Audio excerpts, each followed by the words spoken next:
Hello and welcome back. You're watching the second part of the Annotation of Mother at Any Distance by Simon Armitage. Please like and subscribe if you find it helpful. So we finished and paused the video at these two visual metaphors here, anchor and kite. And what you want to think about is if are they representative of people or ideas or both. And if you think about it, an anchor is something that provides stability. It's something that when you're maybe in rocky water or exploring new territories and you want to stay safe, it keeps you stable. So you could say that the anchor represents his mother. On the other hand, you have a kite, which is associated with freedom and fun and that kind of thing, and that's possibly the narrator. That seems to make sense. And what you want to think about that, an anchor also could be seen perhaps as holding you back. I think generally it's a positive term, but you might want to think about whether that suggests ambiguity. You have these two extremely short sentences which emphasize how these metaphors work alongside each other, and I think these get to the core of the ideas of this poem as well. So certainly worth exploring in more detail.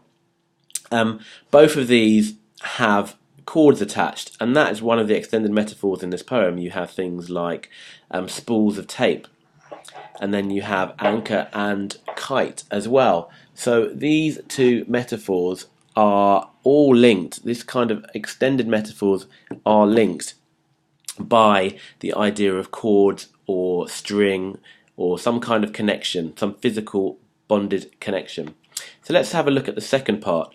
He says, I spacewalk through the empty bedrooms. Again, this idea of vastness is emphasized here. And he spacewalks, and sometimes students don't give this enough thought here. He says, I spacewalk. What is a spacewalk? Well, a spacewalk is when an astronaut leaves the craft they are in and they go and explore. But again, you need that bond. You need some kind of cord to attach you. Otherwise, you'll drift into space and potentially die. So that's a great metaphor again. It's a pun. Space is again referring to the idea that his flat or house or wherever he's moving to is very open and it's empty, and again the prairies and the acres all kind of emphasize this point. But he needs this attachment to his mother to stay safe. So he says, I spacewalk through the empty bedrooms, climb the ladder to the loft, to breaking point where something has to give. So we have this untidy rhyme here: recording, leaving, unreeling. You have this kind of nice repetition of the ing sound at the end, and then you have kite. And what you're seeing is a change in the structure of this poem, and I think it's really well done. So it's quite a nice tight rhyme here. It's loosening a little bit here because you have the three words that rhyme as opposed to the AABB from the first stanza. Then you have anchor kite. That's quite a definite change there. And then we have a shift in the pattern as well. I spacewalk through the empty bedrooms, and it's worth counting the syllables per line. So it goes, I spacewalk through the empty bedrooms, climb. So because of the enjambment, what you have there is 10 syllables per line, which is iambic. You have pentameter in that line, and you have many other lines from this stanza which have 10 syllables as well, if you count this one here. 2 floors below your fingertips still pinch. So we have 10 syllables here, and we also have on the next line also. So there's some interesting syllabic points that you could make with this poem. So you want to look at whether it becomes freer or more restricted as you go through the extent of the poem. So let's look at these last bits here as well. So then it says, I spacewalk through the empty bedrooms, climb the ladder to the loft. This idea of ascending, ascension is usually associated with improvement, but he's ascending to breaking point. Okay, he's ascending to breaking point where something has to give. So you can imagine the image of the mother walking back with this spool of tape, as we've got here. She's got this spool of tape, and they keep going, and she's holding on downstairs, and he's going all the way to the top, and it comes to the point where actually that spool is about to run out. And this kind of short sentence here, or the use of enjambment and having the focus on has to give, kind of emphasises the tension that you have between the mother and the son or narrator in terms of moving on. And you get a real sense of separation anxiety here. and the idea that the narrator is just not sure how things are going to go when he's separated from his mother.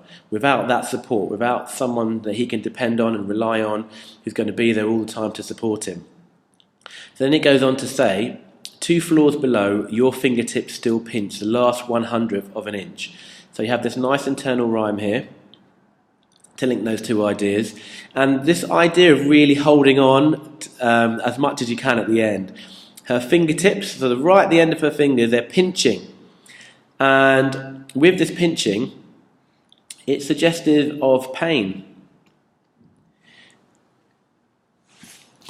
But it's also suggestive that she's really attached and doesn't want to let go, or he's really attached and doesn't want to let go.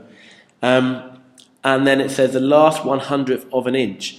And one of the things in this poem that we've had all the way through is this idea of measurement. The last 1/100th of an inch. You've had all these reporting, you had meters before, you had centimeters, length, and so on. And right down to the very end, just the last 1/100th of an inch, a tiny measurement she's still trying to hold on as much as she can. Even more so, that even flows, I would say, into the use of ellipsis here as well. These 2 lines here really emphasise how close that attachment is and how much of a kind of traumatic bond it is to break that. And then it ends, I would say, fairly positively. I'm going to get rid of some of this annotation. And then it ends fairly positively here when it says, I reach towards a hatch that opens on an endless sky. So reaching towards. So that's what he wants. He's reaching towards a hatch that opens on an endless sky. To fall or fly. Now this endless sky is really the antithesis of all the really fixed measurements that you've had throughout the poem. And this endless sky suggests potential. It suggests hope. And an endless sky suggests freedom. Perhaps the narrator does really want to break away from that rigid bond with the mother. But then it's tempered with this trepidation here, this ambiguity. What is the future going to hold? To fall or fly, which means we're not sure how his future is going to turn out. And perhaps it's suggestive, not of anxiety, but we just don't know what the future is going to hold. So as a poem, overall, it's really interesting. It's a really interesting poem for structure. And I think, in more detail, what you'd really like to do is have a look at the rhyme scheme. And also have a look at the meter. And you really want to consider, that's an M, and you really want to consider whether the rhyme scheme becomes more free. I think it mirrors much of what happens in the content of this poem, and the meter as well. Does it become more rigid, or is there something you can say about particular lines that have different meters? There's so much to say about this poem. But essentially, you really want to get to grips with the idea of not being sure about being independent, and just being a little worried that you maybe can't achieve your potential. So some key quotations for me are anchor kite, that these visual metaphors say so much. I spacewalk through the empty bedrooms.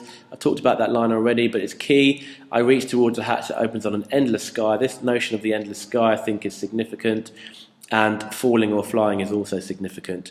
I've also put some keywords here that you can use: dependent, trepidatious, anxiety, transition, stability, maternal bond, filial love, emotional connection, images of attachment. You might want to talk about attachment anxiety, ambiguous ending or separation anxiety. And if this video has been helpful, which I hope it has, please give it a thumbs up, please subscribe, please leave comments if you have any questions or you want to tell me anything I can do to improve. But thanks so much for watching, and please watch the videos below. Take care, bye.